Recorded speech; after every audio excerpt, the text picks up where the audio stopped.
Hi friends, welcome to சக்தி சமையல். இன்றைக்கி மீன் குழம்பு தான் நம்ம வீட்டில் செஞ்சுருக்கோம். மீன் குழம்பு வீடியோ எடுக்கணும்னு நினச்சேங்க, ஆனால் மறந்துட்டேன்.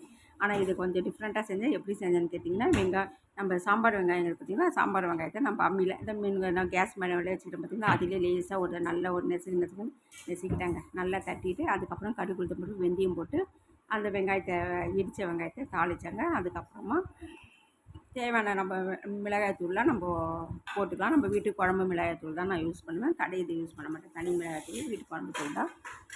அதெல்லாம் போட்டு வச்சு நல்லா இது பண்ணி ரெடி பண்ணி வச்சுருங்க. செம்ம டேஸ்ட்டாக இருக்குங்க மீன் குழம்பு. காலையில் டிஃபன் தோசையும் நேற்று வச்ச சாம்பார் தான். மீன் குழம்பு தொட்டுன்னு சாப்பிட மாட்டேன். தோசையும் சாம்பாரும் தான். எல்லாம் மீன் குழம்பு ரெடி பண்ணி காலையிலே ஏன் மீன் குழம்பு வச்சுன்னு பார்த்தீங்கன்னா, சாப்பாடு மட்டுமே கொஞ்சம் சூடாக வச்சு சாப்பிட்லாம். மீன் குழம்பு சூடு ஆறி ஊறி இருக்கும். சாப்பாடு சூடாக இருந்தால் மீன் குழம்பு செம்ம டேஸ்ட்டாக இருக்குங்க. நீங்களும் இது மாதிரி செய்வீங்களா? எனக்கு இப்படி செஞ்சால் ரொம்ப பிடிக்கும். சாப்பாடு மட்டும்தான் சூடாக இருக்கணும்.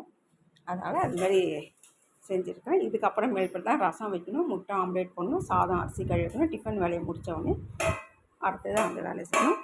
இப்போ நம்ம மீன் குழம்பு சங்கரா மீன் தான் வாங்கியிருக்கிறோம். மீன் குழம்பு நல்ல திட்டமாக கொதித்து நல்லா ஓரளவுக்கு திக்காக வந்தோடனே மீனை போட்டாச்சு.